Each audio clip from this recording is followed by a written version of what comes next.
Hello and welcome to Vergecast, the flagship podcast of stealing stuff Sam Altman has already stolen. You're on notice, Sam. You steal a car, I'm coming to steal that car. Look, I haven't been a lawyer in a long time. Isn't that double jeopardy? Like if somebody else has done a crime and then you do the crime to them, you're good. If it's additive crime, I think it is fine. Yeah. I passed the bar exam a long time ago. I've drank a lot since then. Just in the past 5 days of the Trump administration, I drank away one full bar exam. But I do believe, and you correct me if I'm wrong, that if someone does a crime and then you do that same crime to them, the court's like, you're good. Listen, if we've learned anything in the last 2 weeks, it's that you can, in fact, just say things. Whenever you want. Yeah. And sometimes those things turn out to have huge weight over how America works. So Here we are. We're fully in the I declare bankruptcy stage of the American experiment. As I believe George Washington prophesied in his first inaugural, he's like, one day people are just going to start saying stuff, and you should row a boat away from here as fast as you can. Those are all the things I know about George Washington. All right. That's about right. There's a lot going on this week. I'm actually very excited about our second segment this week. Last week, we asked a bunch of you to tell us what you were using AI for, because there's a big gap, right, in how people feel about it, what the companies say about it, the amount of money we're spending on it, and then how people are actually using it. And it turns out a lot of you are using AI. We got so much feedback, including from a bunch of people who were outraged at the idea that not everyone uses AI for everything all the time. And I really actually appreciate that. It was very cool to go through and be like, oh, these are like real people who use it in their real lives and not just like somebody trying to convince me to give them billions of dollars. Are you sure that Sam Altman wasn't outraged and not everybody's using AI? Do I think Sam Altman has a lot of burners and is in our inbox on occasion? I do think that. He does have access to ChatGPT. I will say that. So we're going to go through all those. I think that's going to be really fun. We got a lightning round. But we got to start, I think, with the tech news.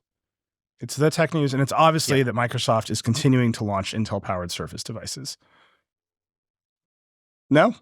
David? Yeah, for $500 more, you can have a Surface that has more words in the name and a chip you don't really want. And worse battery life. Congratulations. You did it. There's something there. They did announce that they're going to do this. They also announced that Microsoft is running DeepSeek now on Copilot PCs that run Qualcomm chips. We're going to talk about DeepSeek in a second. But it's just interesting that Microsoft has to still carry Intel in this specific way, because that partnership is so long and so important to everyone. But it's like everything about Microsoft releasing new Surface devices has changed in the past 18 months. Yeah. To where 2 years ago, they're like, here's some Surface devices with ARM chips. I think the reaction would be, eh. And now it's, here's some Surface devices with Intel chips. And it's like, oh man, you're still doing this? And that's a big change. Yeah, and it really did happen. A, really fast, and B, almost without anybody noticing. Like, I feel like every step along the way was also kind of meh, right? Like when that first round of Copilot Plus PCs, still the worst name in laptops, came out, they were fine, right? Like the overwhelming response was like, Qualcomm did pretty good work here, but the emulation stuff is still pretty bad. The performance isn't it's just not, it's fine. And then somehow between there and here, we've flipped all the way to, like you said, I see Intel Surface Pros and go, that's not what anybody wants. Like, it's crazy. But to be clear, I don't think the ARM-powered chips are doing everything yet. There's a reason to sell Intel-powered laptops. Lots of people are still buying Intel-powered Windows PCs, obviously. But it's just interesting to see where the bleeding edge has gone to. Like, it's obvious that thing has runway in Intel. And, along the way, they did fire their CEO. They did do that. So maybe it's just vibes all the way down. That's not actually the biggest news. That was a joke, and we ended up talking about it because it's Vergecast. The big news is DeepSeek. Yeah. It has turned the tech world upside down in just the only way to describe it is a very bubbly way. Like everyone was overinvested in overhyping AI, and then everyone overreacted to another AI tool. What do you think, David? So I actually think that's the right frame for it, because the more I've learned about this and the more I've talked to people about it, the more I've come to believe there are sort of three simultaneous things going on. On the one hand, there's the stock market freakout, which is just a stock market freakout. A bunch of people, I would say, like half correctly understood what DeepSeek is and made a bunch of weird, semi-thoughtful bets against NVIDIA as a result. And there's been some really interesting reporting over the last few days that a big part of the sell-off was triggered by this one super deep, super thoughtful blog post about somebody who was shorting NVIDIA. And he like writes this big thing and lands on short NVIDIA. It has no moat. This thing is massively overvalued. Got shared by a bunch of people in tech, and you can kind of argue that that's what caused a lot of that. So on the one hand, there is just a lot of money was lost very quickly. So a lot of people got in a like CNBC tizzy about that. So that's like one thing happening over here. The other thing is very much a story about technology and the actual questions of like, okay, how do we think about what DeepSeek did here that is interesting and unique? And how do we think about open source AI being really at the bleeding edge of a lot of this stuff? And what did DeepSeek do that is interesting that's going to roll back to some of these companies? And what does it mean for OpenAI? That's all interesting. And I think we should spend most of our time talking about that. And then there's a third thing, which is just China. It's just the China of it all. And I think everybody sort of twists themselves in knots about everything to do with China, in part for good reasons and in part for bad reasons. But like coming off of all this stuff with TikTok and RedNote and the ideas about what these companies are collecting about us and what it means that there is like technical leadership happening in those countries, and like everybody is just really spun up to have feelings about China. And so there was a lot of feelings about China in there altogether. So it just became this like perfect storm of, I think, under a couple of really small changes, this would have been like an interesting story and not like the only thing anyone in my group chats cared about all week. But because it was those three things together, it became everything. Like my high school friends are talking about DeepSeek. This has just been happening this week. Well, once you turn the entire economy into gambling, which is what we're doing, yeah, everyone cares a lot about the gambling.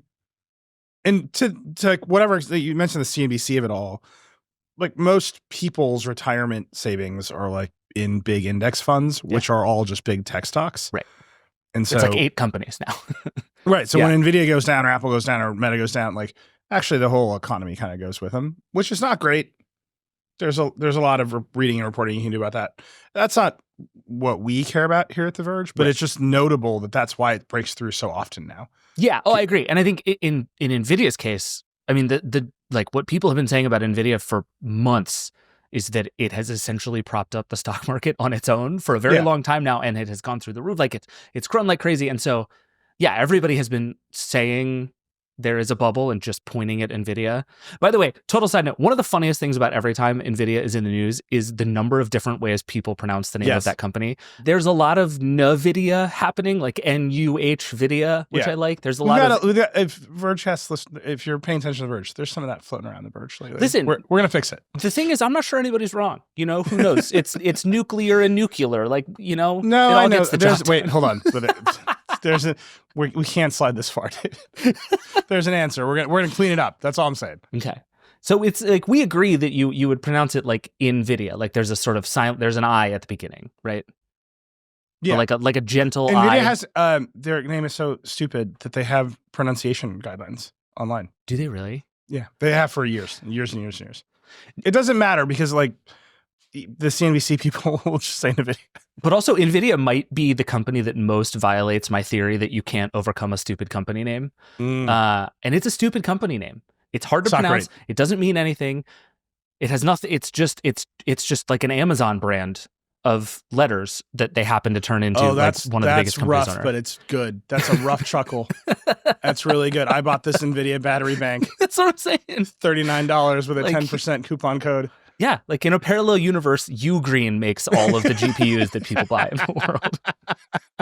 And this is where we are. But yeah, so the money of it is real, and I think to the extent that it's also tied up in all of this other stuff, that's important. But to me, that is actually like that is the thing people got most sort of bent out of shape about and took it to mean that there is all this other equally important stuff happening in these other ways, like with the tech itself. And the more I learn about it, the less I feel like that's actually the case. So I keep making the comparison to Bluetooth with AI. It's just my go-to. You notice you've been doing that a lot recently? You compared a lot of things to Bluetooth recently. Everything is Bluetooth. right? Like we had to. You don't remember this. Mm-hmm. When we do a Vergecast coffee table book, by the way, that's the title. Just throwing that everything out there is Bluetooth. Everything is Bluetooth. When Bluetooth first hit the scene, they were so proud of themselves. And they're like, everything is going to be Bluetooth. Bluetooth is going to change the economy. They were out here talking about personal area networks, or PANs. Oh, yeah. I wrote a lot of blog posts in Engadget about personal area networks. How's your PAN doing? It's awesome, dude. It's my Apple Watch and my AirPods. Yeah, my PAN's this was a real thing that was going to happen, right? Like we were going to blow up the world with Bluetooth, and then the actual products didn't match the investment for years. And so, like, it's just a good comparison. 5G actually is another great comparison. We were in a race for that, you will recall. Yeah. Just to what finish line? No one knew the answer. Robot surgery seems unlikely. Autonomous cars, there's some of them driving around. Sure. But like that was the big input. And you will also, with 5G, you will recall, we had to beat China. Because if China got 5G networks first, America was done. Right. You can't have it. Which is very much what people are saying about AI right now. It all just tracks. Like these things rhyme, right?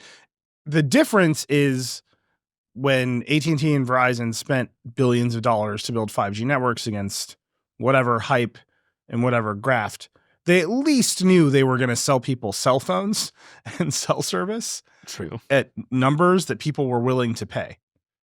Right? And the people who put Bluetooth everywhere, they didn't know that there would be AirPods, but they could imagine AirPods. And they were like, one day there will be AirPods. And then eventually Apple invented AirPods. Yeah, you could look at all the things with wires and be like, what if no wires? And like that worked. You could see how you'd get there. But with AI, we're like, what if it bangs you? Is that worth $500 billion? And for some people, the answer is decidedly yes. We're like, what if it's agents and it does some clicking around the web for you? What if the Rabbit R1 is great? What if the Humane Pin is great? To quote David Pierce, is this a thing?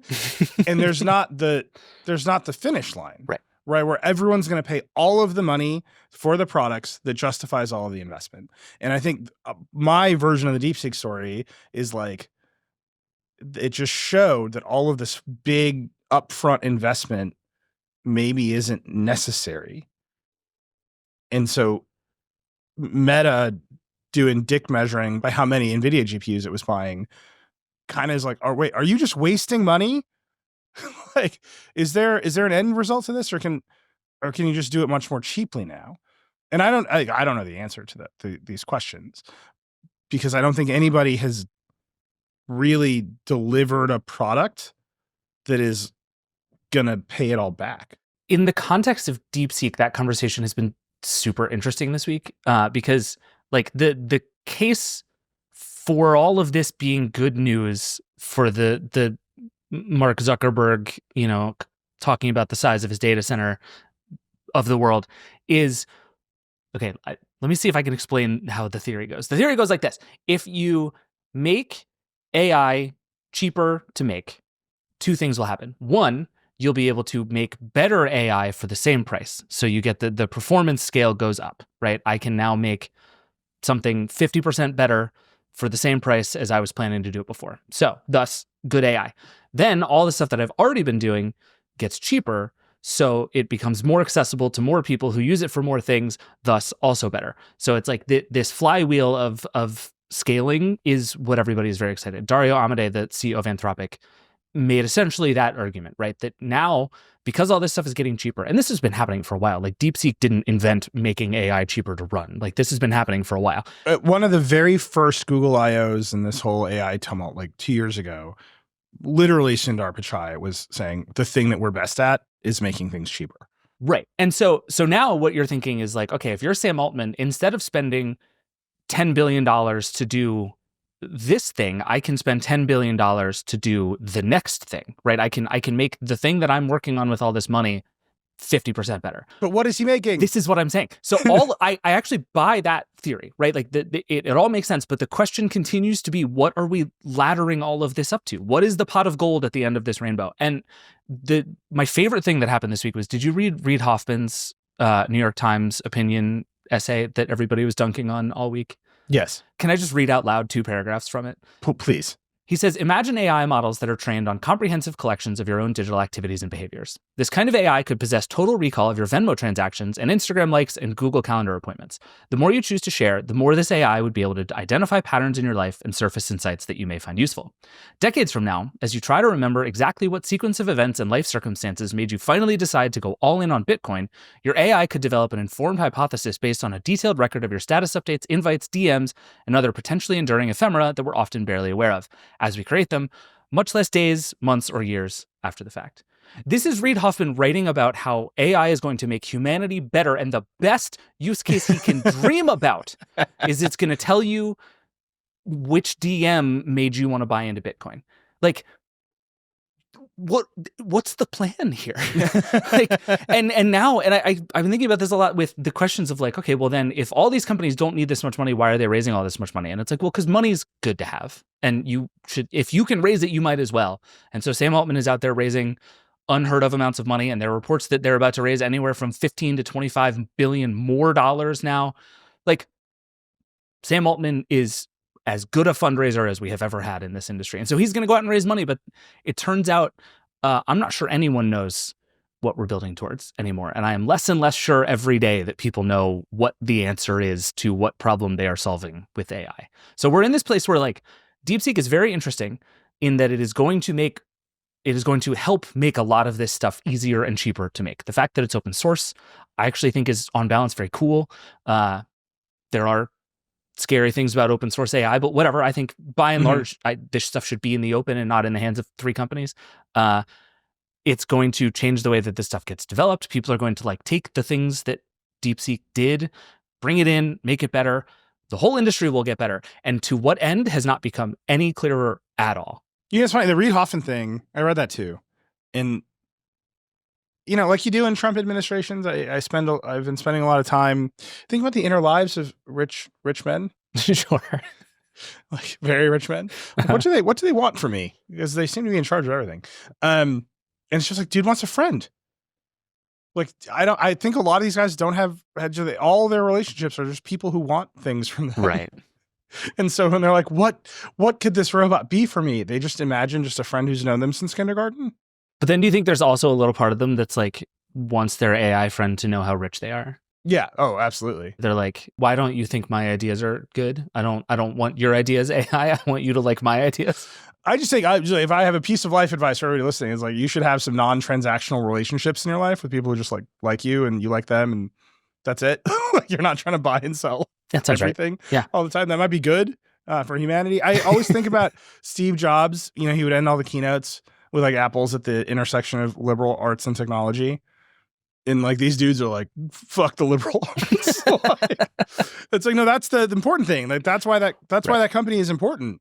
Because they like care about culture. They're like the computers are to make art with. That's why they can't make AI for shit though.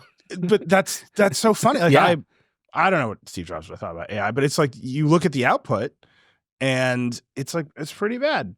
And it's like, is this good? Like, do you want to make more stuff with this? Right. I will say DeepSeek, there's some copy going around that it had written about like the nature of tools, which is a very Vergey thing to write about. Dieter made an entire video about whether or not computers are tools or instruments once upon a time. It was like pretty good. It's like not great, but it had some bangers in there, you know? It didn't sound like ChatGPT, which I mean is a compliment, right? There is this like, I think we're all kind of learning how to sense when something is written by AI, and it didn't sound like that. It was weird and kind of overdone and overwrought, and it was very much like a overly pretentious college sophomore writing a paper for their English class, but like that's a lot better than ChatGPT, so I'll take it.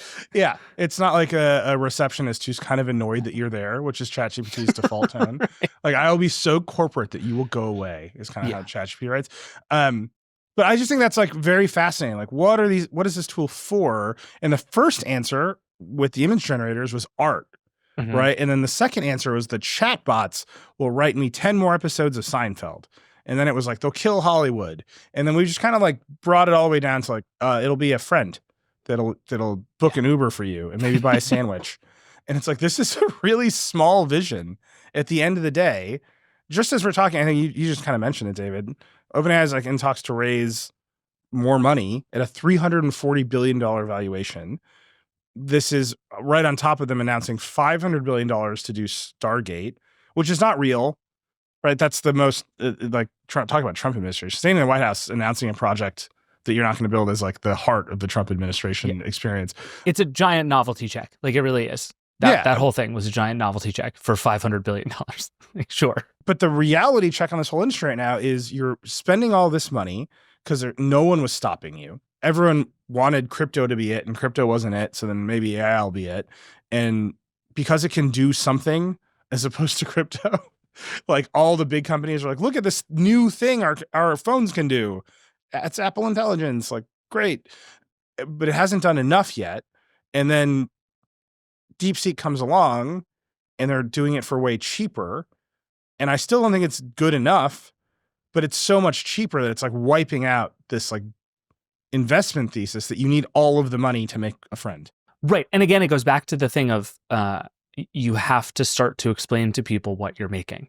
And I think like this we are making God thing isn't going to work forever. It's already starting to come unwound. Like, a thing I've really noticed is as Sam Altman and others have started to pull back on what they claim AGI is, this idea that we are like marching towards a singularity where these things are going to be as good as humans at everything is like getting more nebulous and weird. And so, like, if anything, the goalposts are getting fuzzier for these companies, not more clear. And so it's wild that it continues to be this frothy when it feels less and less like anybody has any idea what they're going towards here, except it will reinvent the economy. And that's what you have to say, because that's the only way to raise $25 billion more is to claim you are going to change the way that people live their lives. And like, that's how Adam Newman convinced Masa Son to give him a lot of money, and that went super great for WeWork. And we're just doing it again at even more scale now. It is notable that SoftBank is investing into AI at large valuations. It is also notable that, Sam Altman is, making videos where he's saying AI will require us to renegotiate the social contract. And Mark Andreessen is like, absolutely not. And then in the next breath, Mark Andreessen is tweeting like, imagine a world in which wages go to zero and everything is free. And it's like, well, that's renegotiating the social contract, Mark. What are you talking like that? Also, none of that is going to, I cannot say clearly enough, none of that is going to happen. It's just not. Like, if that does happen, play this clip for me and I will be suitably embarrassed as I sit on the yacht that I got for free because of AI. Like, this is not going to happen. And until then, it's like, okay, sure, let's work backwards from reshape the way humans live our lives. What's the first killer app that you're gonna like? What are you gonna make for me that is great, that I like and use all the time? It's Apple Intelligence, dude. God. You can summarize any email you want at the click of a button. Yeah. I saw an unnamed big tech executive, and I just said the words Apple Intelligence, and they just started laughing. I think that's right. That was basically where they were at with it. There are two other funny parts of the DeepSeek story. Interesting, but funny. One is that DeepSeek is the result of, Biden administration policies to restrict chips in China. Mm-hmm. And so it really feels like a bunch of US AI researchers got lazy and they were not optimizing their code enough. And the Chinese researchers with H800 chips, which are nerfed H100s, over-optimized those chips to get better results than the H100s, which is just a classic of computers story, right? Yes. Like, you start out with 64 kilobytes of RAM and you just like worked your way up from there. And then the old head programmers are like, these kids today are wasting cycles on animations. Like, it's just there. It's the same story. Yeah. I don't know if it's laziness. There's certainly some laziness. They were counting on an infinite supply of processing power. Right. Right. But that's like, it's what is it? Constraints breed creativity. Like, yeah, there is something to that. But I also think, I don't know that they were sitting around being like, well, we don't have to try hard because the chips will do it for us. Actually, now that I say that, I know for sure they were kind of doing that. See what I'm saying? Yeah, no, you're right. Once you work it all the way out, you're like, oh, they didn't. They were just like, we'll just buy more chips. Like, Sam, get more money and buy more chips. Right. There was a brute forcing to this problem that everyone just assumed was going to be how we get better, was that like, and they've been making changes to the foundational technology, and like transformers are better than they were in 2017 when people started talking about this stuff. Like, they're doing that, but nobody at these companies spent a lot of time thinking about how do I do this on worse chips, because they just had the good chips. Right. And, a month ago, we were talking about scaling laws. I'm like, can you just throw more horsepower and more data at this problem to make the models more efficient? And the answer was like, kind of no. Right. And that might have been when the bottom should have fallen out of all these stock prices, because that answer was no. Then this moment was coming inevitably.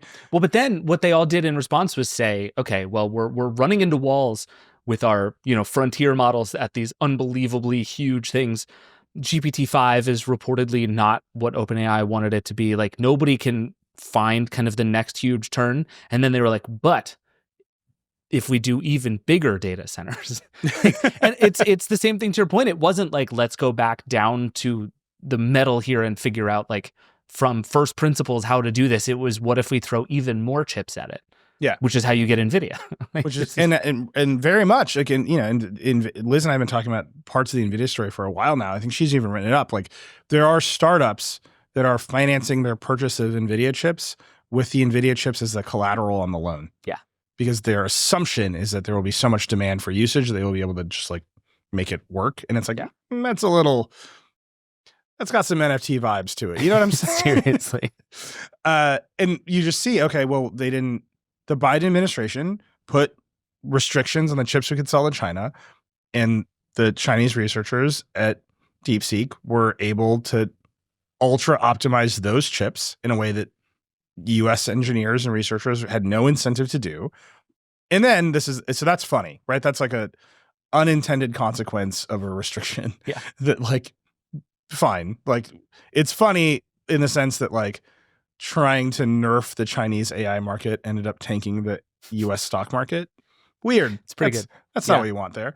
And then the second extremely funny part is this idea of distillation, where part of DeepSeek was trained by just like ripping off OpenAI's models in various ways. It's pretty good. And like, Sam Altman is like a little bit outraged by it. And it's like, Sam, you stole the entire internet.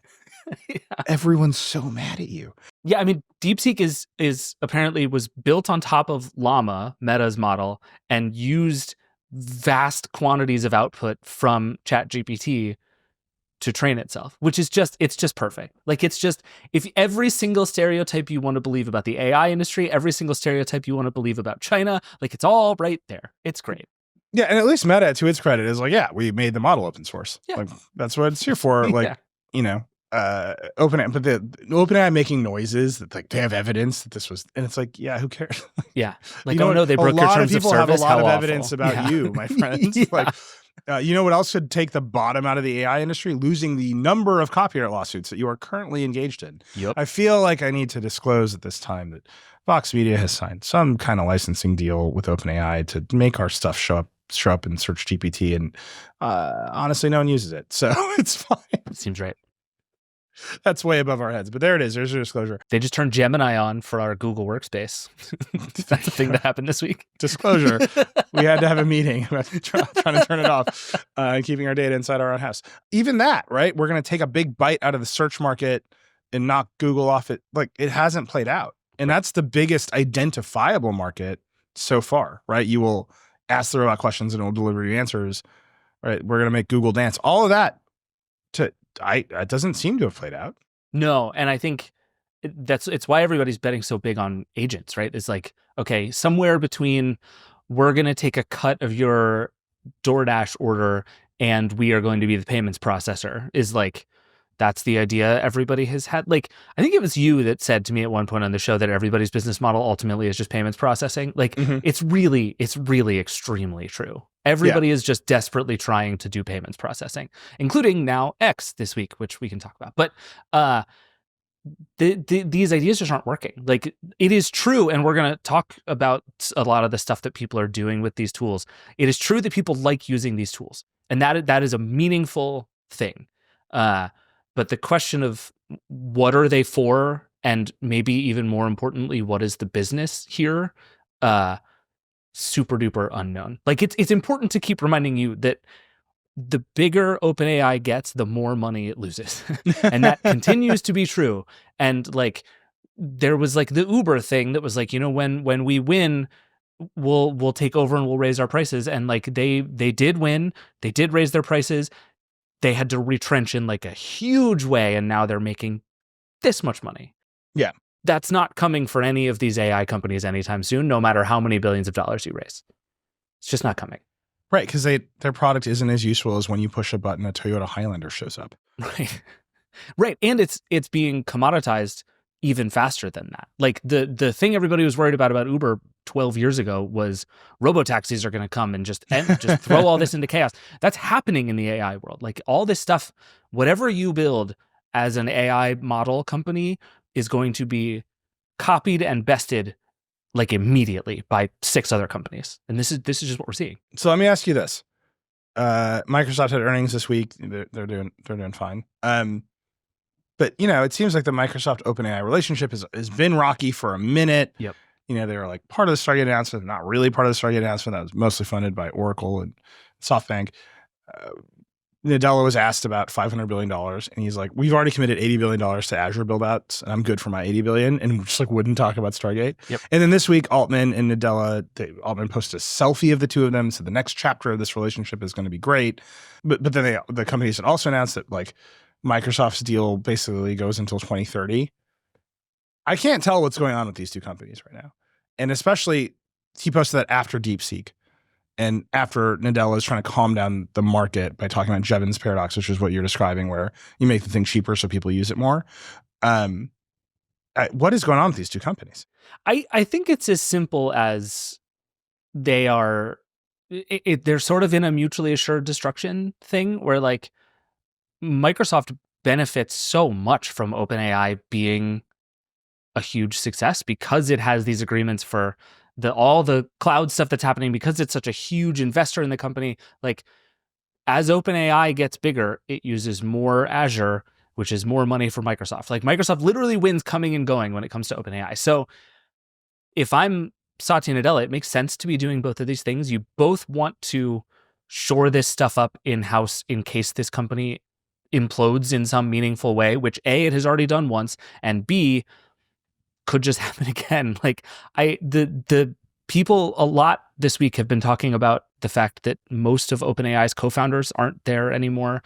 There are many litigious people circling around this company. There are lawsuits circling. Like OpenAI is both absolutely chock full of money and like pretty fragile in a lot of ways. So I think if you're Satya Nadella, you're like, okay, I need to not be fully reliant on it, but I also am going to make so much money from OpenAI if it hits that it's worth a selfie and like a nice tweet a couple of times a year. Yeah. Like that's a pretty low risk way to at least keep the peace enough that nobody gets super nervous about open.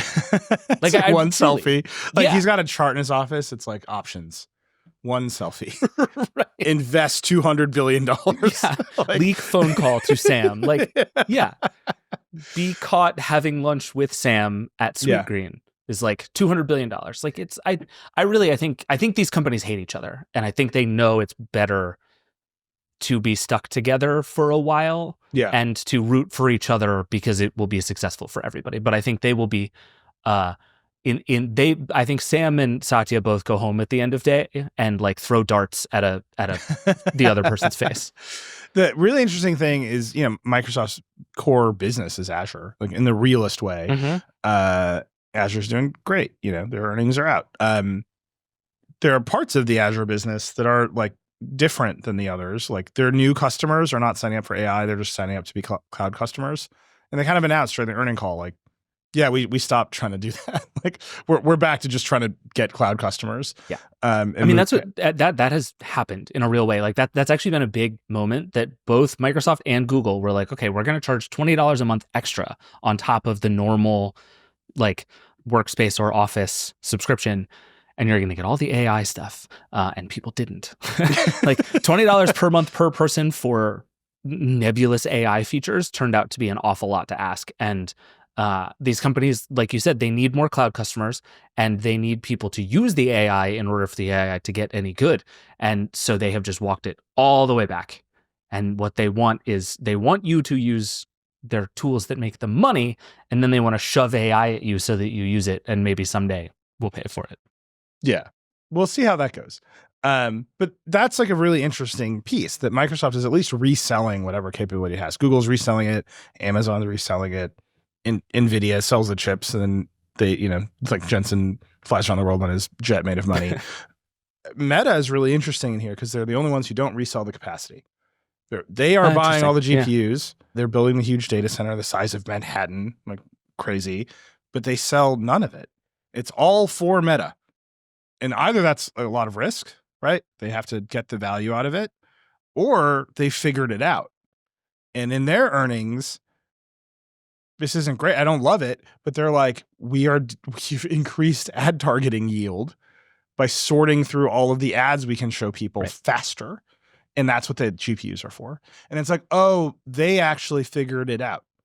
They know why they're spending the money. They're not just trying to resell capacity to someone who's going to make a killer app or assuming that they can make digital God. Yeah. They're like, oh, there's a thing we do with this that actually goes faster because we're doing it. Yeah. I mean, the killer app for AI might be ad targeting. Yeah. Which is terrifying. Like, I want to be clear. That sucks. Yeah.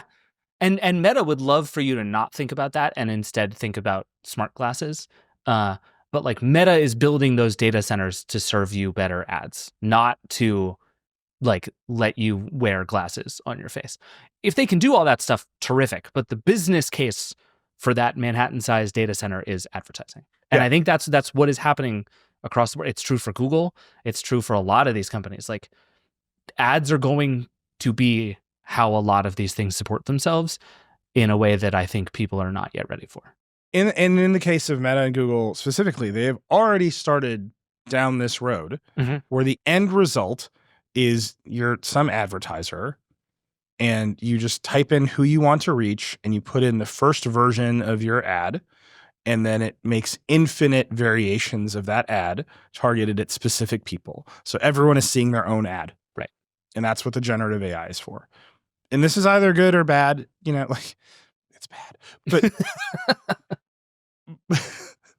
but like, from those companies' perspective, they might spend less money in advertising, but Meta might make more because they're showing more ads that convert more clicks and purchases. And you can just see how you get to this is all good. And then you can also see how the user experience of the platforms will go to hell because they're going to be just choked to death with AI slop and extremely weird AI ads. And it's already happening. Like, I don't want to pretend, I don't want to be like, this is some like vaporware idea. Like TikTok has some of this capability in their ad stack today. Meta and Google are already saying to creators, let people chat with AI avatars of yourself. Like they are training the user base to see AI content and think of it as the regular part of the user experience. And then it's just one turn to, hey, Ford, give us a bunch of money and we'll have infinite ad for explorers that like, we know everything about this person. And we'll be like, hey, we saw that you bought a lot of stuff at the store today. That would fit better in a Ford Explorer, like down to that level of targeting. Or it'll show me the color of Ford Explorer that I'm most likely to like in the setting that is most likely to make me want to buy it because that is data that these companies have. Like, it's going to get really weird. And I think the like uncanny valley of targeted advertising is about to be explored in a really fascinating way. I will say, one of the funniest things about this is that it is going to make Amazon look even stupider because Amazon still does the ad where you're like, I buy a hat on Amazon. And then for 6 months, Amazon's ads are just like, do you want to buy that exact hat that you already bought? Yeah. How about a hat? Do you like hats? Here's a hat. And I'm like, and it's just like Amazon. If AI can fix that, I'm in. Give me AI. Just boil the oceans. Yeah. Take this hat away from me. It's weird. Look, okay, we've done enough negativity around AI. I do think that this thing is a bubble and it has popped to some extent and it might bubble again.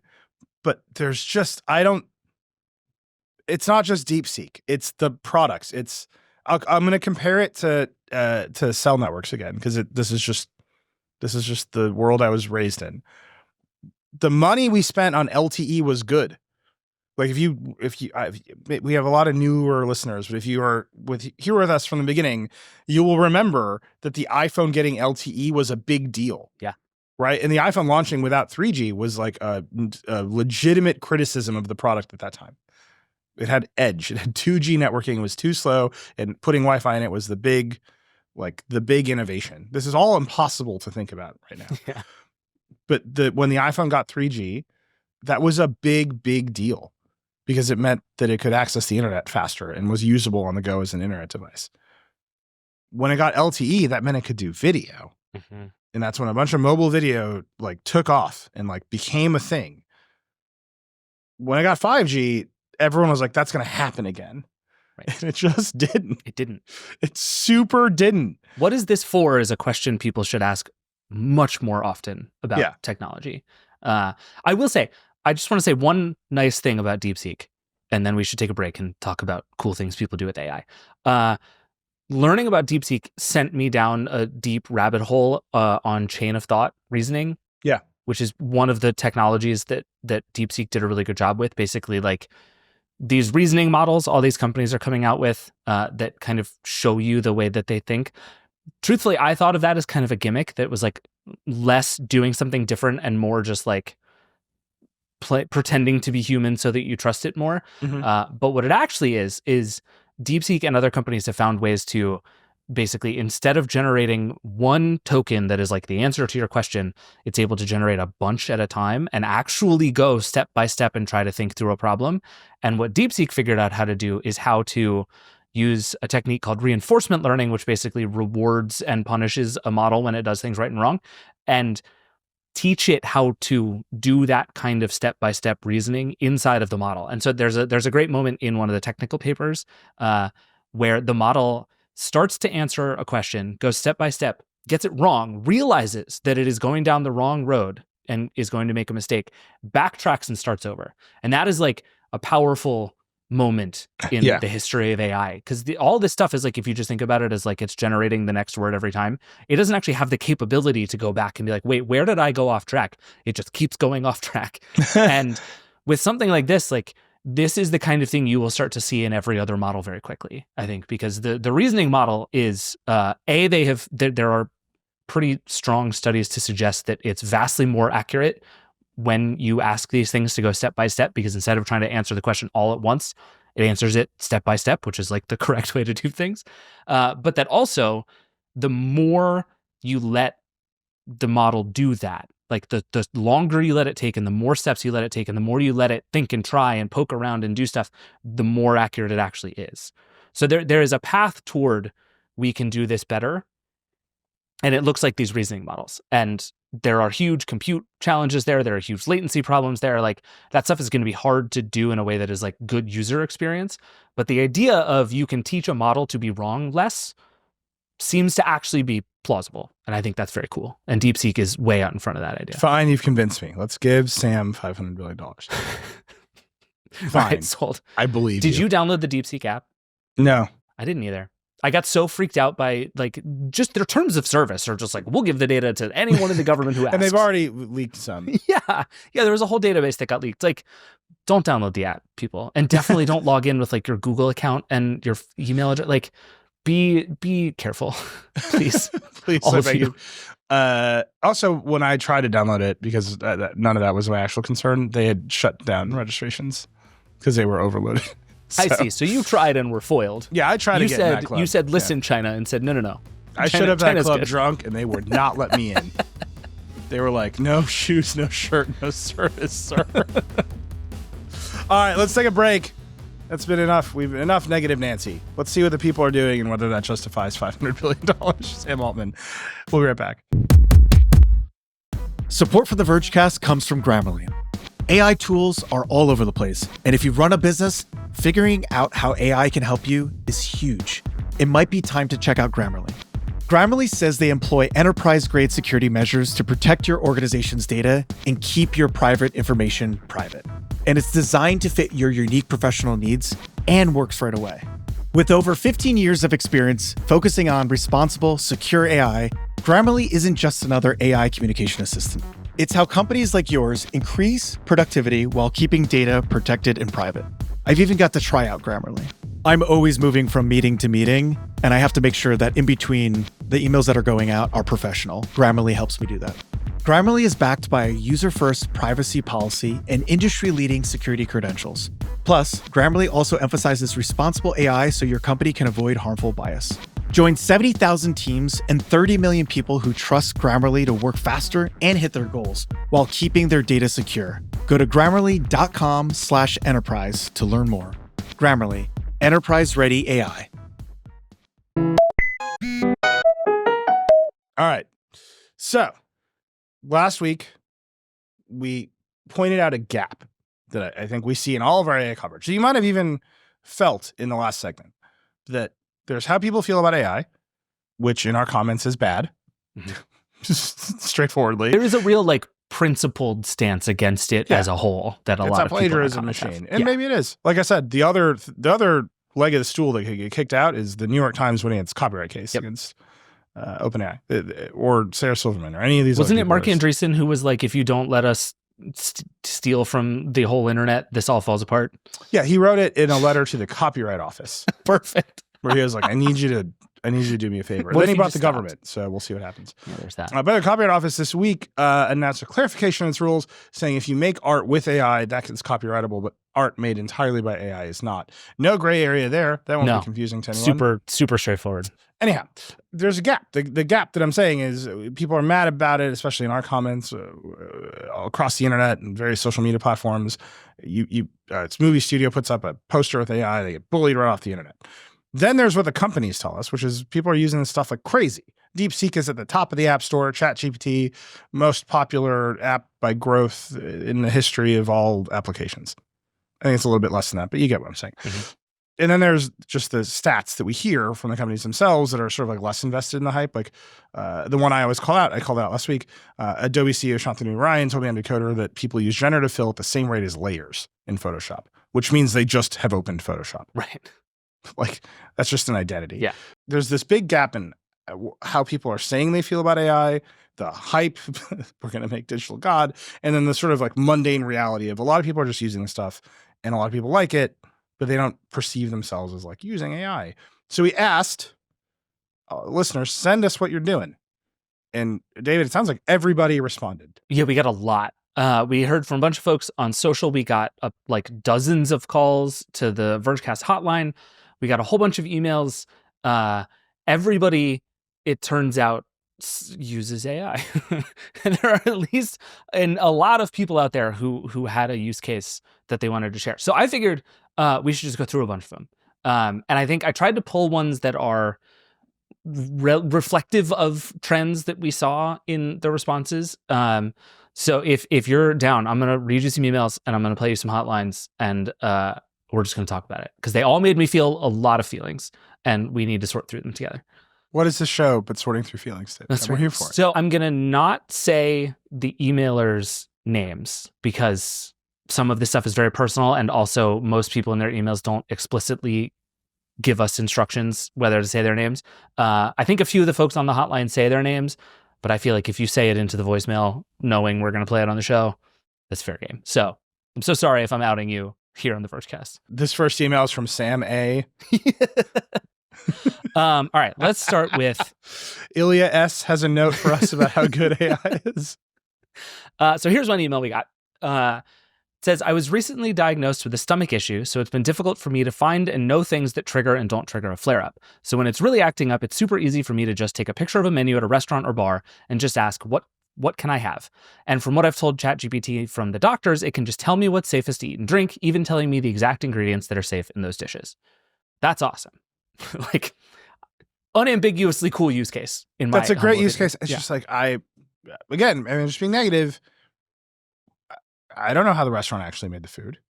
I don't know if the things hallucinate like that. It's just, this is what I mean. I'm just prone to see the risk. And I think that's an email where people see the benefit. So you just brought up the exact thing that is going to come up an awful lot in these, which is you are going to see a trend in which there is a question of how much should I trust this? And One of the things that consistently surprised me is a lot of people saying it doesn't really matter. That like, I understand it has flaws. It might not be perfect. It's something. Like here, let me read you one. I've often felt intimidated by the professional and technical demands of public service. However, ChatGPT has given me the ability to communicate more effectively, present my ideas professionally, and quickly understand complex topics.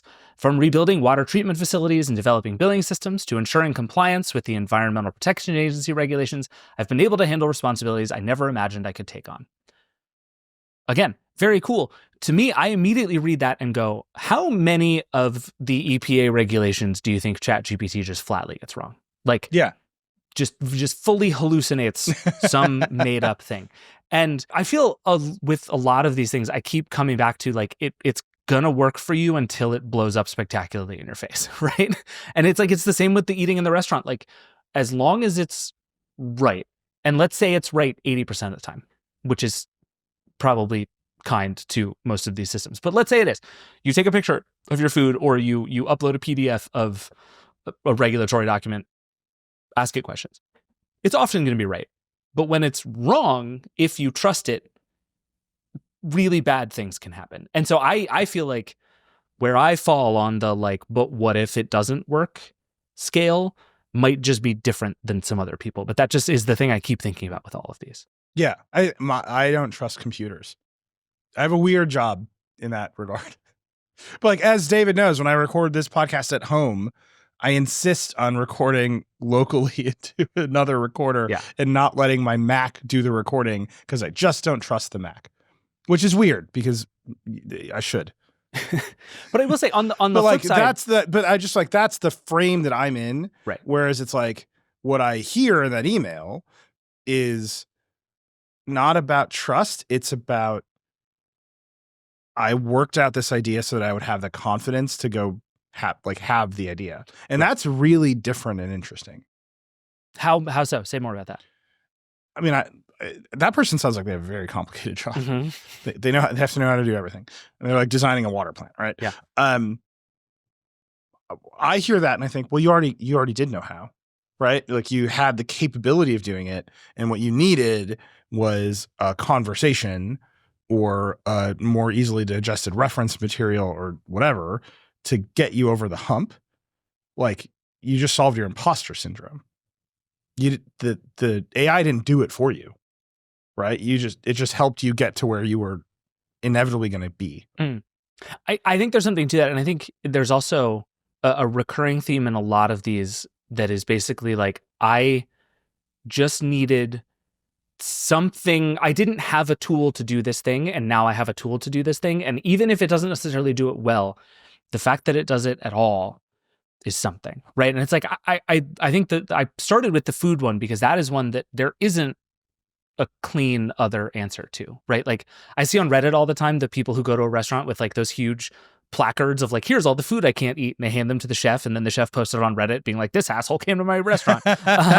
And to have something that is like, I can take a picture of this and it is going to give me even reasonably reliable information about what this is and whether I can safely eat it. Reasonably reliable and easy is probably a huge step up from the alternative in this case. And I think that's something really meaningful. And so there's this sense that like something is better than nothing is so pervasive through a lot of this. And I think is really interesting in a way that I didn't give it credit for. All right, let me play you a couple of voicemails we got. Hi, this is Alex, and I wanted to call in to talk about how I use LLMs in my daily life. I use ChatGPT as an on-demand advisor of sorts. You know, how can I improve this recipe? How much cat litter should my cats be using per month? What are some good ways to save time at the gym if these are my priorities? A lot of these things are things I could use Google for, but it's just quicker to ask ChatGPT. Another thing I use it for is as a way to organize my thoughts. So if I'm ruminating about something, I'll just talk to ChatGPT. It's no replacement for my therapist, but it helps reorient my thinking when I need it to. I know I could also get this from my friends, and sometimes I do, but ChatGPT is nearly always available instantly. I find that very compelling, I have to say. Yeah. I mean, again, it's hard to tell anyone they're like doing it wrong. Yeah. Like that's great. I'm like very happy that that's working in that way. The thing that grabs me about that one in particular is it is the thing that Google is afraid of, right? But it's also the thing that these products have shown themselves to be the worst at. Like how much cat litter should my cat use every month is, well, first of all, it depends on the cat. But second of all, it's like that's the one where it's like you should feed your cat rocks. Like it's like that's what will happen. Put glue in the cat litter. It's like it's just sitting there. Yeah. And I think this is just really eye opening for me in that, to your point, it's just good enough. Yeah, it's just something. Yeah, and as we have covered exhaustively, typing that sort of thing into Google right now is like getting mugged in an alley. Seriously. Yeah. No. There is a real thing that I keep hearing in a bunch of these that is just how aggressively Google fumbled the bag of search. That like what people want is better Google, not ChatGPT, and Google just threw all of that away. But I think one of the things that you say all the time is that the internet is about to be flooded with C+ stuff, and I think what we might be underrating is how valuable a C+ can be sometimes. Like maybe a C+ delivered to me easily and quickly at all times is actually something. Is that bleak as hell? Probably, but it's something. All right, let me keep going. That's like why they invented legacy admissions at Harvard. Like that's what you're describing. Like, what if we can just accept a flood of C+ applicants? Yeah, and that goes fine. What are you talking about? All right, here's the next one. Hey, this is Jake. I was listening to your recent podcast where you mentioned how you want people to call in and say what they use ChatGPT for in the real world. I use it weekly to make my shopping list. I ask it to make recipes based off of what I have in my house and what I'm going to buy. Try to make it where I can get it as macro-friendly as possible. One of the features that I've started using more recently is whenever I make a shopping list, I ask it to make an optimized shopping pattern for a standard location of where I'm going. So if I'm going to Costco or Aldi, I can make sure that I'm shopping the most efficient. And then I ask it to find substitutes for me for recipes. On top of that, I use it for pretty much anything that it comes to for like vacations, trips. I use it for planning. Those are some of the main use cases that I use it for outside of my work. All right. So first of all, that's all great. Man, Google blew it. You just described everything Google has ever demoed at Google I/O. I know, but you're doing it in ChatGPT. I know. Yeah. Like there are 100 Google Keep features that you just described that no one uses. This to me was the one that I was like the most sort of down the middle simple use case is like, I'm going to write a list of stuff that I have in my fridge. You're going to spit back some recipes. And then I'm going to say, can you optimize this list to go to Costco? Like, ChatGPT is great at that. Do it. Love it. Yeah. And then the next turn is go on Instacart with Operator and order it for me. Right. Like you can see how you connect all those dots. Next time I go to Costco, I'm going to tell ChatGPT to give me directions around Costco. And I'm only going to follow ChatGPT. We're going to see how it goes. This is actually the part where he said that I'm dying to know more here. It really implies that ChatGPT knows how Costco's are organized, and just based on my Costco, it's a war zone. I'm not sure and Costco knows how Costco is organized. That's what I mean. It's like I've asked Costco employees where things are, and they're like, no. Good luck to you, sir. Yeah, it's a secret. You're not allowed to know. But yeah, that kind of thing. Like I am always talking to people about like what do I think are good use cases for ChatGPT, and the one I always come up with is movie recommendations because it's like super low stakes, but actually a thing AI is unusually able to be good at. Where I'm like, I like these 3 movies. What else should I watch? And it's like that's a thing LLMs do very well, and this kind of like recipe remixing is another good example of that. So I just thought that one was great. All right, let me read you another email. Real tone shift here. You ready for this? Yeah.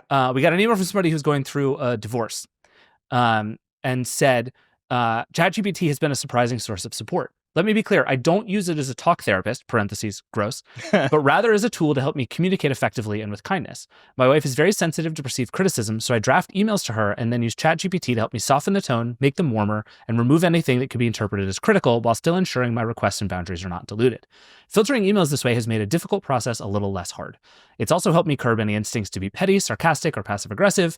It helps me keep my side of the street clean. Wow. Right? So I'm married to a divorce lawyer. I have heard about an infinite variety of passive aggressive emails between partners over the past several years. I feel like I should just go tell her about this. It's really interesting, right? Yeah. This one, I was like, I don't know how to feel. On the one hand, there's like a piece of this that kind of makes me sad that it's like, it's a bummer that there is a web app that has to be your tool for this. But on the other hand, like, again, what's your alternative? Where else would someone go to do something like this? If you took this out of the bigger context of AI and all of the noise and all of the hype, and you were like, there's a new feature in Grammarly, right? Yeah, 5 totally. years ago. Yeah. Or you're like, Google Docs has a new feature that just helps you like de-passive aggressive in email. I don't know that anyone would have any reaction to this other than that's actually pretty good. Yeah, right? I think that's right. And it's only in the context of all the AI hype and, you know, that horrible Apple commercial where it's just like bad employee sends professional email and like, this is what Apple Intelligence is for. This is maybe the most human of the notes that we've gotten. Yeah. Right. And that, I mean, not to say everyone else isn't human, but like, this is a very emotional task that is being performed. Totally. And I really do think if you took this one out of the AI bubble and all of the baggage that comes with it, you put this in any other product 5 years ago and everyone's like, oh, this rules. Yeah. Yeah. I mean, and I think it goes to show that our vocabulary about AI is still so primitive. Like we call everything AI, and actually AI is lots of wildly different things. And we need to get to the point where we're better at talking about them as different things. But it also, to some extent, goes to show how versatile something like ChatGPT is. Like all this stuff is happening in the same text box, right? Like it's a pretty remarkable thing. Also very notable, everyone has said ChatGPT. Every single person. Yeah. We haven't gotten one Dolly. We haven't got one Gemini. Nope. No Apple Intelligence. A little bit of Claude love in a few Oh, of it's these. coming. Okay. A little bit of Claude love. I don't think I pulled any of the ones that people use Claude, but You're just calling it out. sorry, Claude users. But there it was. Claude was mentioned. I don't think Gemini came up one time in the emails that we got. Brutal. But Claude, people were like, "Oh, I mostly use ChatGPT and like some Claude." There was a lot of some Claude. All right, let me play you another voicemail. Again, we're just going to tone shift all over the place here because that's what AI does. Here we go. Hey, this is Leo from Atlanta, Georgia. Nilay asked what everyone's using their AI assistants for, and I use mine almost exclusively to solve hard questions in the word puzzle game Word Salad. Also to note, I recently discovered that something about David's voice makes me super tired and helps lull me to sleep. So I want to give a quick shout out and thank you to Mr. David Pierce for improving my sleep quality and helping fight my insomnia. Thanks, guys. Love the show. Something on David's voice makes me super tired. First question, was that a compliment or an insult? Yeah, that's a tough one. You make me sleepy. It's like a really... Yeah, he said thanks. I don't think he meant it. But that one, like another in the line of like movie recommendations, right? Like pretty low stakes, pretty straightforward. This thing has a lot of information and it can spit some information back at me. Yeah. It works. You're cheating, but it works. You are cheating. To be so clear, you are cheating. It's okay. I've Googled what's the Wordle answer before. Like it's fine. Bedtime for you, sir. We all have bad days. Yeah. Okay. Let me find the next one. I've been fascinated by my mom's usage of AI. She's 49, and while she uses it a lot for her small business, writing, posts, etc., I've noticed that over the past year, she's also started to use it as a general Google replacement in her personal life as well. She wants to know a fact? She asks ChatGPT. She has to write a WhatsApp message that requires minimum thinking? She asks ChatGPT. Last week, she found out one of her close friends is struggling with her mental health and having suicidal ideations, and I shit you not, she asked ChatGPT what are the best ways to support someone who's depressed. Again, just Google fumbled the bag. Like, people want better Google. Yeah, but this is the one, these are real people. Everyone use a computer however you want. I'm happy it's working. But this is the one that's the blinking red danger sign, right? It's like, oh, everyone just needs a friend. Like, sure. Right, there's just an element here where this is, to me, like, this is where the robots hallucinate all day long. And what you're getting is better Google with worse results, presumably, but in a better interface or more reactive or just someone to talk to you in a way that's natural. And it's like, this is the one where it's like, if you tell me this is the use case, I will confidently tell you this does not support $500 billion data center build out. Oh, 100%. Because it it doesn't scale. Like the thing will happen that happened to Alexa and Siri, which is you'll do this until it fails you, and then you will stop thinking you can do anything more than this. Right? Like you're like, Siri, tell me a joke. And it's like, I give up. Right? You're like, fine, timers and music it is. And I'm not saying the ceiling for ChatGPT is so much higher, obviously, but there's still a ceiling. And the ceiling is when it lies to you. Right? When it makes something up. When you ask it for movies and it gives you 3 real movies and 1 fake one, and then people are literally showing up at public libraries asking for books that don't exist. Yep. And that's what I mean. It's like when lawyers show up in court citing cases that aren't real and they get disciplined by the bar association.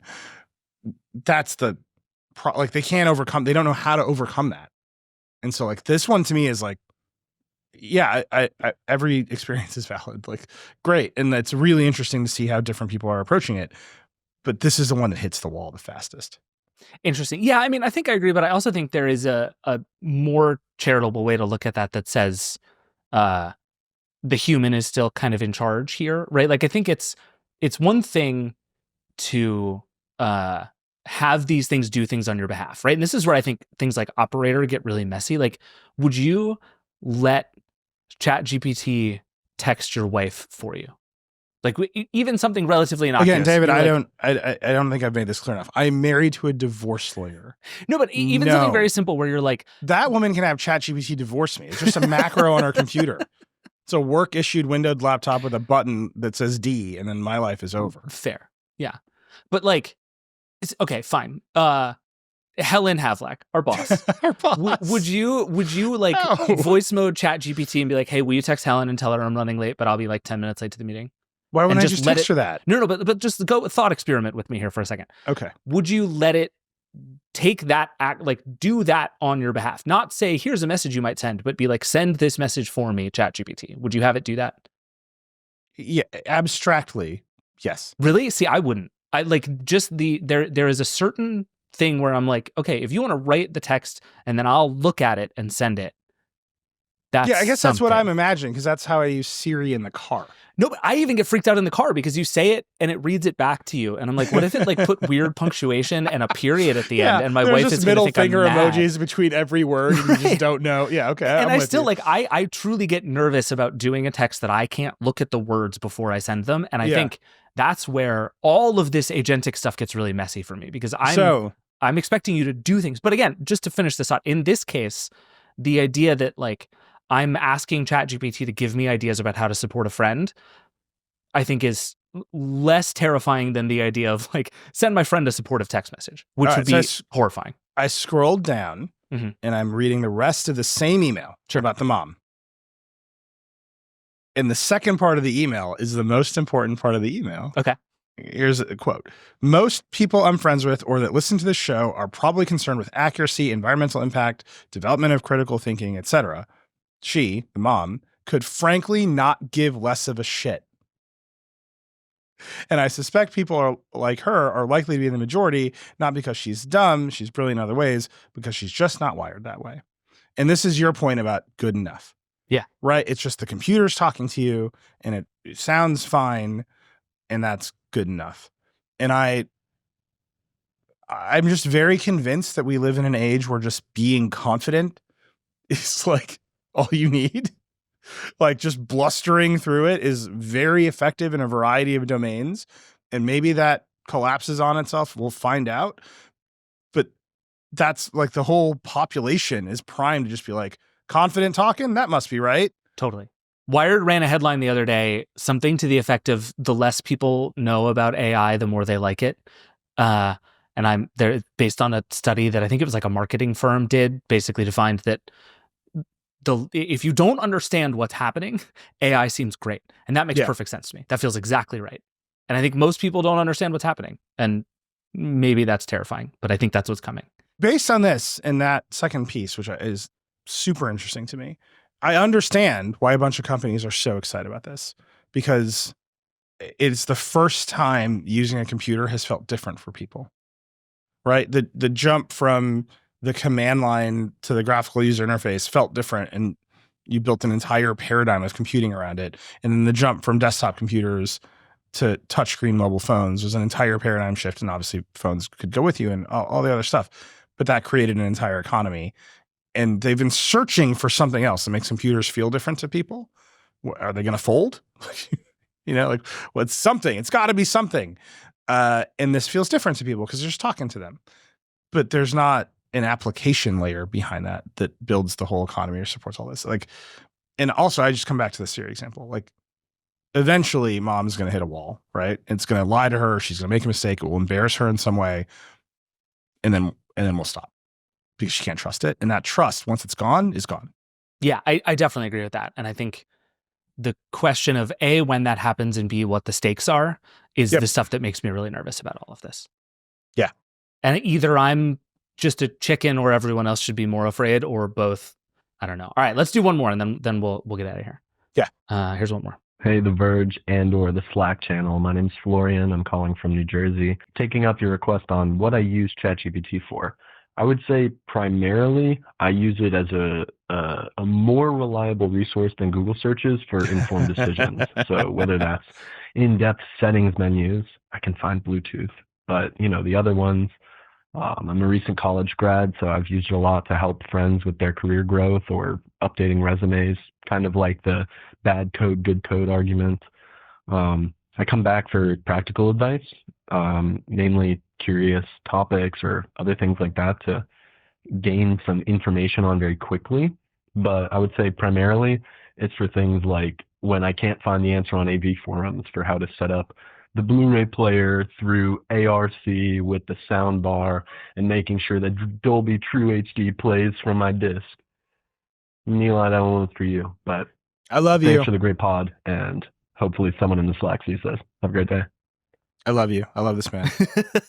First of all, just call me. You're gonna talk to the robot? I'm around. Yeah, this is why the Vergecast exists. We will solve these problems for you. That's great. The in-depth technical problem. The issue that I've always run into with that is the answer is buried in some forum post from 6 years ago, and it's just been muddled. And I actually want to find the old forum post where the person actually has the answer, not the. Do you know what I mean? Yeah. Like not the synthesis over time. This is where I think like Reddit answers, the Reddit AI search is actually super exciting because it is geared toward that exact thing. Yeah.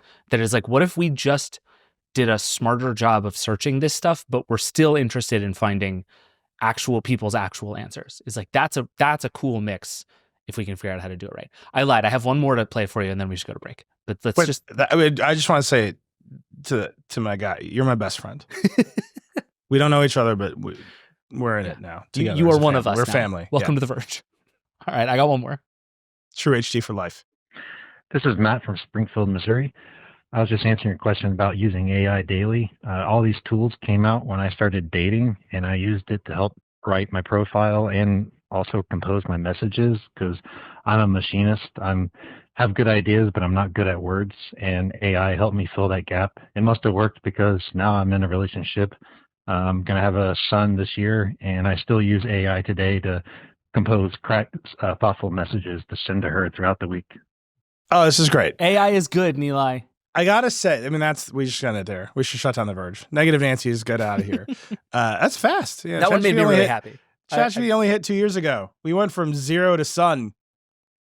Killing it. Pretty good. Yeah. Pretty good. Pretty good. Most people move in together I'm just saying. Anyway. Not anymore. This is an AI world we live in. No time for that. Okay, I'll give mine, and it's very different than that, but it's in the same zone. I recently sold something on eBay, and I let eBay's AI just write the description for me. Really? Just gave it. It was so dumb. It was like we bought a new stove, and we bought different color handles for the stove. So I sold the old ones. And I just took a picture and I figured out what it was. And I was like, do you want to write a description? And it's like, this is the lowest stakes shit in the world. Like anybody who's searching for replacement stove handles and sees a picture of this, like they know, like you don't have to describe them very much. And I was like, fine, here's some copy. And it did it. Poshmark today actually announced that they're letting people do AI descriptions. I think there's this world in which like weird low stakes fields get filled in. Yeah. Obviously dating is a higher stakes field, but I can see why it's very tempting to people. And by the way, that's a great story. Yeah, Matt, congrats. We're very happy for you. I hope you name your son Al. Think about it. All right, we should take a break, and we got a lightning round. That was great. Send us more of those. Yeah, thank you to everybody who wrote in. It was super fun. I learned a ton. This has been really enlightening and interesting. And I do want to. I we'll want to make sure our coverage is rounded out. So. Yeah. All right, we're gonna take a break. We'll be right back. Support for the Vergecast comes from 1-800-Flowers. Valentine's Day is coming up, and you can let that special someone in your life know just how special they are with the help of 1-800-Flowers.com. They offer beautiful, high-quality bouquets, and this year, you can get double the roses for free. When you buy 1 dozen from 1-800-Flowers, they'll double your bouquet to 2 dozen roses. Of course, roses are a classic, sweet way to say I love you, and 1-800-Flowers lets you share that message without breaking the bank. All of the roses are picked at their peak, cared for every step of the way, and shipped fresh to ensure lasting beauty. So my cousin just had her first daughter, and I wanted to celebrate the moment by sending her flowers from 1-800-Flowers.com. It was super easy to order. I just went online, picked the bouquet I wanted. It was there by the next day, and they looked super awesome and great. And she shared the photo around with our family in our group thread, so that made everyone really happy. They say their bouquets are selling fast, but you can lock in your order today. Win their heart this Valentine's Day at 1-800-Flowers.com. To claim your double your roses offer, go to 1-800-Flowers.com/Vergecast. That's 1-800-Flowers.com/Vergecast. All right, we're back. Unsponsored lightning round. That's how you know it's wild. It's crazy times out there. Unfiltered, uncensored. The First Amendment's back, people. And by back, we mean Trump will arrest you if you criticize him. All right, there's actually a lot in this lightning round. Let's start with some very exciting, very niche Vergecast news. Google is open sourcing the Pebble source code, the original smartwatch, and Eric Mijakowski, the founder of Pebble, is going to make another watch. David, you talked to him. What's going on here? Yeah, so I saw Eric at CES. We had lunch, and he had a Pebble on his wrist, and I said, we were just talking about, life and the future and gadgets. And I was like, so you've left Automatic. He sold his company Beeper, the messaging app that we talked about a bunch, to Automatic last year. He left the company looking for something to do. I was like, so are you gonna just do Pebble again? Are you gonna re-Pebble? And little did I know, he asked me again. We talked this past week, and he was like, did you know? And I was like, what are you talking about? And he was like, we're calling it re-Pebble. How, why did you say it? So I'm feeling very proud of myself, except that I completely let him off the hook and just moved on to something else. But anyway, so Eric, I guess over the last year, has been working with Google to open source all of Pebble OS. So Pebble sold to Fitbit, which sold to Google. And a lot of the Pebble ideas sort of percolated around those two companies. And you can see some DNA in the Pixel Watch. But the Pebble software itself was just not being used. And so Google, to its credit, I cannot report that Dieter Bohn was involved, but I also believe in my heart that Dieter Bohn was involved. Dieter, famous Pebble fan, works for Google now. There's just sometimes there are pieces there. But anyway. Look, we don't do conspiracy theories here except for that one. Except for that one. And Google agreed to do it. So Google open sourced all of Pebble OS, which is not everything. There are third-party drivers and stuff that are occasionally complicated to open source. The name Pebble still belongs to Google, but functionally all of the software is now available. And so Eric is starting a company that will not be called Pebble, but the goal is just to make Pebbles again. He's like, we got it right. His Pebbles now still work. He said he had to replace the battery on all of them, but they still work and they still do the things he wanted. And so he's like, I'm going to keep making these long-lasting e-ink gadgety gadgets to put on people's wrists. And the plan is hopefully to start making stuff quickly, even this year. And there are a lot of Pebble nerds out there who are very excited about this. So the Pebble story, as I recall it, is that they just ran into API problems with the iPhone. Because the original Pebble could get notifications. Right. Apple supported sending notifications out that way. But you couldn't reply to a message. They were just limited, in very real ways. You could just look at a text message, but you had to get your phone. Apple's never going to open that up. No. So probably Android phones, the Pebble app on the Android phones, they could do some of that stuff. It was always much better. Yeah. There's more to do on Android. But also, I think for Eric in particular, I think the idea of it being a messaging machine seems to be less compelling. He's very into it as it's an easy way to get kind of glanceable information but it's also like simple and the battery lasts a long time and it has buttons for music controls. Like buttons for music controls is one of the specific things he named as like a core competency of Pebble. And is Love like, it. it does not have to be a messaging system, which I actually kind of agree with. Like I would like lots of features to exist, but I find that I only use a very small number of them on my wrist, and I would trade a lot of them for like 5-day battery life. And I think it's going to be interesting to see what they do this time. I'm excited. I love a good open source hardware hacky project. It's going to be cool because there's been a pretty big community of people keeping this stuff alive for a long time. And the fact that now they have honest to God software to play with instead of like hacking around the edges of existing Pebbles, I think we're going to see some pretty interesting stuff here. Like that community is really engaged, and I think is going to get up to some stuff. Okay, so that's Pebble. Next one. Oracle and Microsoft reportedly in talks to take over TikTok. This story makes me so tired. Although Trump denied Oracle, right? In some press conference, but he doesn't know. I mean, like, when I say he doesn't know, I just mean be dismissive. I mean, literally, he gave them a 75-day illegal extension, which Apple and Google do not trust enough to put TikTok back in the store. And then at a press conference, he said, Congress has given me 90 days, which is 15 more days than he gave himself. Yeah. Congress has not given him 90 Congress days. didn't give anybody anything. The time's up. Yeah. Like what he gave TikTok was a 75-day pause on enforcement of breaking the law, which again, Apple and Google do not trust because that's billions of dollars. Right. Anyway, so I'm just saying like the facts are confusing on the ground. Like what does Trump even believe is going on here? Because he's just saying different numbers. But he did say, I don't think Oracle's involved, which is weird. But Microsoft was a bidder the first time. Nadella famously said it was like the weirdest deal he's ever been a part of. Yeah, a bidder might give Microsoft too much agency in that. It seems a lot like Microsoft was like dragged into a room and yelled at about buying TikTok for a while. No one knows what's going to happen. Like truly no one knows what's going to happen. And then this other plan that Trump keeps floating where someone does a joint venture and they give 50% of it to the United States. Our own big tech companies are extremely nervous about that plan. Oh, interesting. Because if you just think about it, that means India could shut down YouTube and demand it get sold and 50% of YouTube be given to India. Like that's a precedent you do not want to play with. Interesting. Right? Yeah. Because other governments are way less skittish about nationalizing companies or doing speech regulations. And everyone's like, don't play this game. Right. We'll see. India is actually a particularly interesting one in that it is a government that I think would be excited to do that kind of thing and is such a crucial market as a growth engine for so many of these companies. Oh yeah, I picked it. India has banned TikTok, like straight up, and it is very reliant on YouTube, but it has very draconian speech policies. The Modi government does not enjoy dissent in very specific ways.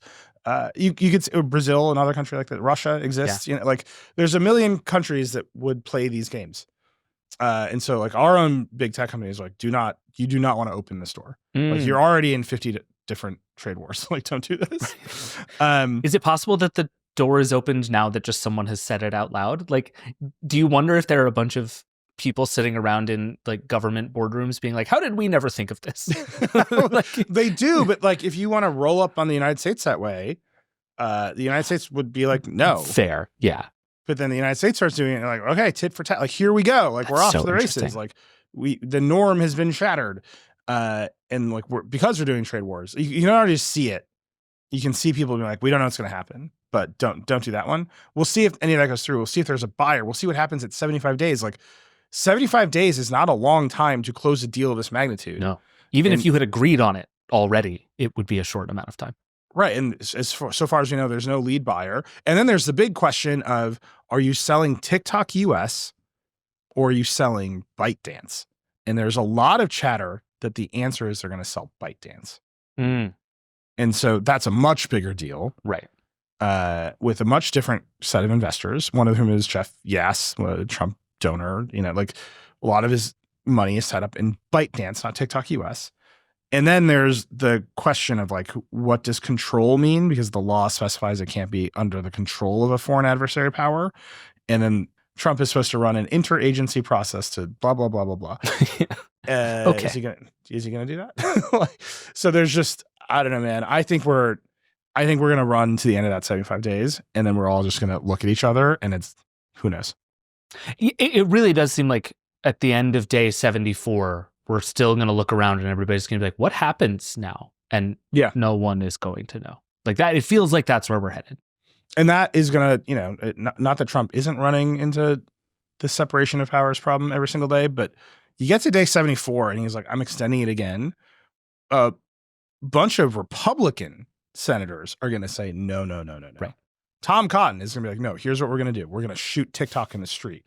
Right? Like, that's where he's already at. Yeah. And so we're just barreling towards a full sale of ByteDance, which is nuts to contemplate, with the permission of the Chinese government. ByteDance probably either the first, second, or third most valuable startup on Earth right now. Yeah. Way up there. By April. And by the time you're listening to this, it will be very close to February. Like, this is just not going to happen. Yeah. It's crazy to me. Yeah, I really, like, we were on the show for a couple of weeks trying to like handicap possibilities, and I have given up even trying to guess. Like, I couldn't possibly begin to make an educated guess about what's going to happen here, which is so interesting and also so insane. I do think there's some reasonable likelihood that Microsoft actually goes through with this and tries to do it. They have the money to do it. They have the ability to run the infrastructure. They have Azure. They have a consumer market with Xbox users. Like, they have a thesis for why they would run it. They have an advertising business. It's fine, not great. Like, sure. Meta can't do it for sure. Can't do it for other reasons we can talk about. But like, the FTC is still pursuing a breakup of Meta. Like, they're not going to do it. Would buying ByteDance be the biggest acquisition in history? Company's worth like upwards of $300 billion is the number that keeps being floated around. I don't know if the number is. But then I've heard numbers for TikTok that are higher than $300 billion. So like, ByteDance, by the way, also kind of in the DeepSeek race of putting out much cheaper AI models that can be like, there's a lot happening in that company. There's a lot happening in that company. Also, just the chatter that I've heard is the number changes based on who buys it. Right. So like, if Meta or Google buys it, for example, they have gigantic monetization engines that are really, really good. So they don't have to spend any money like getting their money back out. Sure. Right. They just have to deliver ads inside of TikTok, and they already have the clients, and they already have the tech, and they already have the AI, like whatever it is that you think they need, they already have it. It's just really expensive scale, essentially. Yeah. They just bought more scale. Yeah. If you are Amazon, even, you got to go build an entire monetization system. Right. So you're going to pay a lower price because you got to allocate some money to that stuff. So like, how much you're willing to pay, how much it's worth is all based on what you can do with it. And there's only so many companies. Like, and the two companies that could do the most with it, would pay the most, are not going to do it because the government's trying to break them up. Yeah. So just, like, literally, they're trying to break up Google. Google has to sell Chrome, but can have TikTok. It's like a very funny outcome. It's nuts. Yeah. All right, on to the next one. This is a new segment that you're going to have to get used to in the Vergecast for the next 4 years. I'm just calling it Brendan Carr is a Dummy. Ooh. It's a podcast within a podcast. He's a moron. He is a total political hack job with no conviction and no morals. That's my belief. Brendan, if you're listening, you can come on Decoder and you can try to prove me wrong, but good luck, buddy. He doesn't even have a cool mug. Like, if you're going to be terrible at this job, at least like have a funny mug. You know what I mean? Ajit Pai, he was a guy. He was also a character in the first Trump administration. He had a governor. Like, there was a line of depravity that he would not cross. Fair. Like, you could be like, I disagree with this irritatingly Verizon captured conservative Republican commissioner. Brendan is just a political animal. Yeah. Here are two examples this week, and they're just going to happen every week because the man loves attention. He is rolling back a rule that allowed people who live in apartment buildings to go get their own internet service. So like a lot of apartment buildings, your landlord would be like, I'm just going to sign everybody up for whatever ISP, Verizon, AT&T, Comcast, whatever. And all of you have to use it and you can't go get your own. And because I have collected us all up together, I'm going to get a deal. Right? We have some scale negotiation. And the ISPs, and if you've experienced this, you're like, what? Like, it's just the same number as everything else, Right. right? You're not getting a deal. You're just being lazy, or you're getting a kickback from the ISP, and you're not passing any of that on. Like, this was my experience in an apartment in Chicago. It was my experience in an apartment in New York. Like, Same. Yeah. a lot of several people times. have had this experience. Yep. Biden, FCC passes a rule, says you cannot do bulk billing. You have to increase competition and let people sign up for their own ISPs and apartments. Brendan Carr has revoked this rule, and his argument is this will lower prices. Which just on its face doesn't make any sense. It's one of those things that like I can't even make the bad faith argument that makes sense. You know what I mean? Yeah. Here's a quote. I have ended the FCC's consideration of a Biden-era proposal that could have increased costs by 50%, the price that some Americans living in apartments pay for internet service. This is regulatory overreach and it would have artificially raised the cost of internet service. There is not a world in which letting people choose their service provider raises their prices. There you could might choose the be more a expensive world one. in which you live in an apartment building that's so big, then you have a landlord that's so good that maybe they were negotiating a terrific rate. I don't know anybody who lives in an apartment building. Yeah, like that. no. There's one of those in America, and that's the one Brendan Carr is talking about. Yeah. I'm like, what this is doing by a political animal. Like, he's straight up saying reducing your experience of broadband competition will lower prices. Yeah. It's ridiculous. All right, what was the other one? You said there were two. Pure doublespeak. All right. Well, there's two, actually. There's two other ones. The second one is he's reopened investigations into NBC, ABC, and CBS's broadcast licenses. It was very complicated because the stations have them, not the networks, but so it goes. And in particular, he opened up the NBC one because he says they violated the equal time rule by having Kamala Harris and Tim Kaine on Saturday Night Live. Oh, right. Do you remember this? This was like last fall that he got all fussy about it. Yep. Yeah. And so on her way out the door, Biden's FCC chair, Jessica Rosenworcel, just like wipes out these investigations. She's like, these are stupid. I know they're politically motivated. We're not doing this. He's reopened them.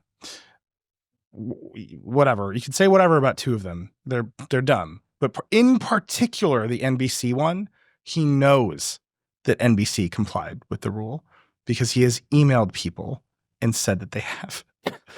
This is such a brazen lie, right? He's like, they had her on, they complied with the rule, here's their notice, and then immediately had Trump on a NASCAR race the next day because they gave the proper notice and the campaign took advantage of it. I know he knows it because I've seen the email, and he's reopened it to be like, I'm investigating. Like, this is just total political theater It's for an just audience yelling. of one. Yeah. And like, this is dangerous First Amendment territory. I don't like this speech, so I will cost you money is not what you want. Any government, it doesn't matter if you like Kamala Harris, you love Donald Trump, you hate one, it doesn't matter. Unelected bureaucrats saying, I will cost this money, I will make this painful because I don't like your political speech is red flashing warning light of free speech problems. Yeah. And then on top of that, just as we sat down to record, Carr announced investigations into NPR and PBS. Okay. Because he says they are illegally advertising. And what he specifically means is that they do fundraisers. And so his line is taxpayers should not pay for commercial activity. And then, the usual garbage about woke Sesame Street or woke NPR. Mm-hmm. He's attacking NPR in particular because the CEO of NPR is Catherine Marr, who used to run Wikipedia, and the conservatives hate Wikipedia right now. And so this is just Brendan Carr trying to chill speech, right? He's like, I will defund PBS and NPR because I've constructed a legal reality in which them doing fundraising drives or saying we're supported by viewers like you who call us to give us money is advertising for an agenda. Right. And all of that is transparently nonsense. But maybe it doesn't matter because he's in charge of the FCC. It doesn't matter in like the alternate reality of X where this man is trying to build a profile. And Brendan, I know you pay attention to us. You have for years. You want to come on Decoder and explain this like craven political bullshit when you are playing with the absolute fire of the First Amendment and claiming you're doing it. Come on, I'll talk to you. But it's not gonna be easy because I think this stuff is incredibly transparent. This is not important in the scheme of things, but like if you find yourself against Sesame Street, like in any way, business, politics, like if you're canceling Sesame Street or you're mad at it, like you've done something wrong. Like just It's not good. You shouldn't be against Sesame Street. That's it. That's all I have to say about it. Sesame Street is great. It's pretty straightforward. Leave Sesame Street alone. I will stop. It's lightning round. We got to move on. Yeah. Oh, but I have another super fun, deeply craven political speech thing. Do you want to talk about it real fast? Love it. My favorite. Meta agreed to pay $25 million to settle the Trump suit over suspending his account after January 6th, which is just like in a sea of Mark Zuckerberg nakedly sucking up to Trump for business reasons. This is the simplest one yet. Here's a bunch of money. Please be nice. And then there was some reporting that Trump was basically like, I think what he said is like, we have to settle this lawsuit before I can like bring you into the fold. Or I think he called it the nest, into the nest. And it's just like this was the price of admission, right? Like this is what happened at the inauguration. They all spent a bunch of money to hang out with him and go to parties, and he would say nice things. And now Meta is just spending another $25 million to make Donald Trump like them because that is worth it. Can I just say why this one is like particularly galling to me? Meta would have definitely won, right? The theory of this case is that Meta, when it banned Donald Trump, was somehow the government, and that violated Trump's First Amendment rights. Right. Which is nonsense. Which is nonsense for the very simple reason that the president at the time Meta banned Trump from its platform was Trump. Yeah. He was the government. It turns out. Yeah. He was super the government. Like, you don't even have to get to the like pedantic forum stuff of like the First Amendment is about the government, not slash. Like, I can do that all day. I was raised in that fire. I'm just saying this one is particularly stupid because you're like Meta acting on orders from the government who was me illegally banned me. Yeah. It's so stupid. He's lost other versions of this case, but this is everyone is doing. There's other cases that he would have. ABC settled one. Disney ABC settled one. They're just trying to get out of the line of fire because he controls the regulatory agencies. Right. All these companies have decided it's worth the money. And the thing is, they're right? Like I would say pretty transparently, you can make the case that this is just a good use of $25 million for Meta, which this is a sneeze. Has a lot of complicated cases going on. There are antitrust questions about Meta.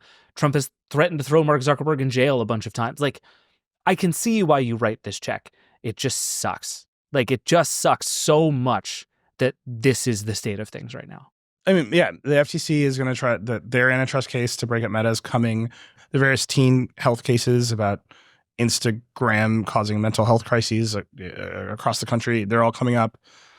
If you have an angry Trump who's like, break him up, and you can get out of that for $25 million. Yeah, yes, there's a ruthless cynicism here. Yeah, but man, we are just playing with fire with the First Amendment right now, like left and right. Yep. We are doing weird speech regulations and claiming to do them in the name of free speech. Weird, super weird. Yeah. All right, we got to end with a happy one. Blue Sky. Yeah. I'm happy Blue Sky's working. I'm all in on Blue Sky. The concept of Blue Sky. Blue Sky now has 30 million users. There you go. I was like, there's news, right? Not just knowledge. Like I logged into Blue Sky. It's growing. Threads is much bigger.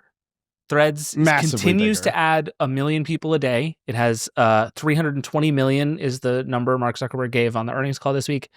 That's a gigantic number. But Blue Sky is the fun one now. I think we can say pretty certainly that like Blue Sky has replaced Twitter as the place that is fun to hang out. And it is true it's a bunch of like liberals being annoying to each other. Super annoying. But in addition to that, this is a group of people it's also a lot of does not love jokes.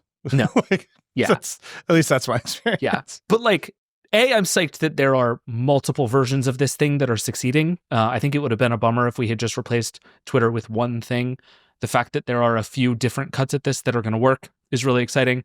Mark Zuckerberg also made noise about wanting to make the OG Facebook experience come back, which that's not going to happen. Like, sorry, Mark, you ruined that 15 years ago.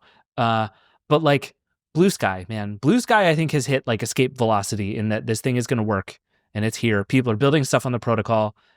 People like using the app. It's coming. Yeah. I don't remember what, but they're doing it. I would say I'm a Blue Sky person. My harshest criticism of Blue Sky is for all the promises of that protocol and how open it is, there's not one other server. No, there's not. But Just there are give me people somebody built a cool blue sky app that just looks like Instagram and it just takes photo posts. Like, that's cool. That's the Fediverse, baby. Give me weird ideas about how to look at blue sky. I'm in. Yeah, but that's all just like API front end views. Listen, I want Nilay, one other place to log in. one thing at a time, man. I want to post. Maybe that's going to be the Verge. You said good news. Let's end on good news. Okay, good news. We're happy. That's true. The Fediverse is around. There we go. I like it. I do like it. I do love an open source weird Pebble hack, and I do love a weird band of misfit decentralized social media hackers. That's the good stuff. Hell yeah. That's the rebel stuff. Well, the bad thing happens. That's what we want. Send us more. Send us more weird rebel technology. Right? That stuff. That's your homework for this week, and we'll play the voicemails next week. Love it. All right, that's it. We're way over time. That's the Vergecast. Rock and roll.